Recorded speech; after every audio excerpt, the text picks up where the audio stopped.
दोस्तों आपके होश उड़ जाएंगे अगर मैं आपसे कहूं कि दुनिया के सबसे प्रभावशाली व्यक्ति एलन मस्क ने भारत को लेकर जो चेतावनी दी है, जिससे भारत पर एक गहरा संकट आने वाला है। भारत दुनिया का सबसे अधिक जनसंख्या वाला देश है, लेकिन अब पॉपुलेशन कोलैप्स के रास्ते पर है। हमारी total fertility rate TFR replacement level 2.1 से नीचे गिरकर 1.9 रह गई है। सबसे गंभीर देश की राजधानी दिल्ली की है, यहाँ की फर्टिलिटी रेट 1.2 पर आ गई है। एलन मस्क ने साफ कहा, India's birth rate has fallen below replacement among those most educated, it fail below replacement many years ago. तो दोस्तों आज हम इस वीडियो में पूरा सच समझेंगे, ये चेतावनी कितनी गहरी है और इसका इम्पैक्ट क्या होगा, जापान, साउथ कोरिया जैसे देशों में क्या हो रहा है और इसका भारत पर क्या असर पड़ेगा और हम कहाँ चूक रहे हैं। तो दोस्तों अगर आप इंडिया के फ्यूचर के बारे में सोचते हो तो वीडियो अंत तक जरूर देखिएगा। तो चलिए वीडियो को शुरू से शुरू करते हैं। तो दोस्तों सबसे पहले समझते हैं एलन मस्क ने अपने बातों में क्या कहा, जिसका जिक्र मैंने वीडियो के शुरू में किया था। एलन मस्क ने हाल ही में एक्स पर एक पोस्ट पर रिएक्ट करते हुए ये बात कही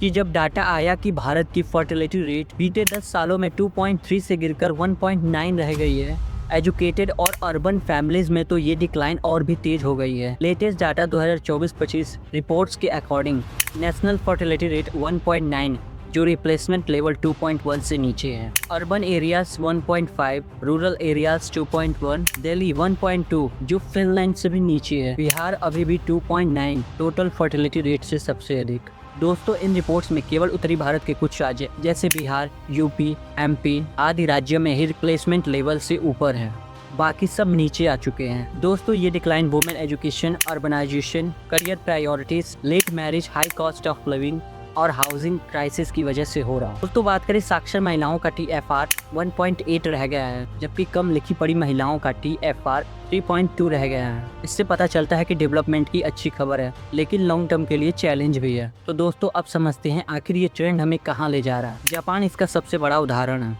जापान की फर्टिलिटी रेट दशकों से बहुत ही लो आ रही है, जिसका नतीजा पहला पॉपुलेशन लगातार 16 वर्ष से घट रही है। दूसरा 2024 में लगातार 9 लाख प्लस पॉपुलेशन डिक्लाइन। तीसरा birth historically lowest, deaths highest. चौथा स्कूल बंद हो रहे हैं, विलेज खाली हो रहे हैं। पांचवा work force storage, economy stagnate, pension और हेल्थ केयर सिस्टम पर भारी बोझ। छठवां और अंतिम 2050 तक पॉपुलेशन काफी श्रिंक हो जाएगी। दोस्तों इसी कड़ी में साउथ कोरिया, चीन, इटली, स्पेन ये सब देश भी इसी बोट में हैं। तो दोस्तों भारत भी अगले 20 से 30 सालों में यही फेस करेगा?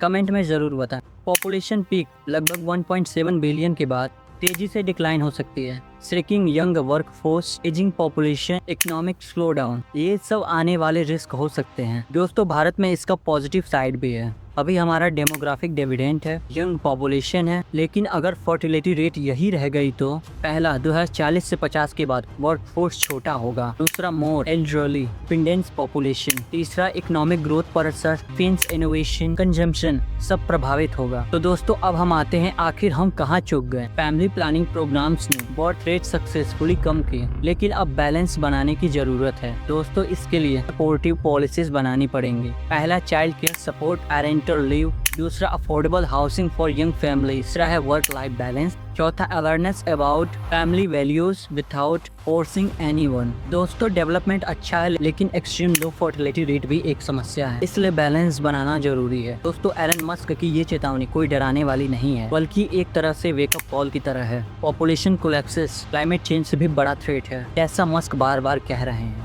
दोस्तों भारत को स्मार्ट पॉलिसीज, कल्चरल इंकरेजमेंट और इकोनॉमिक सपोर्ट की जरूरत है, ताकि फैमिलीज कॉन्फिडेंटली बर्थ पैदा कर सके।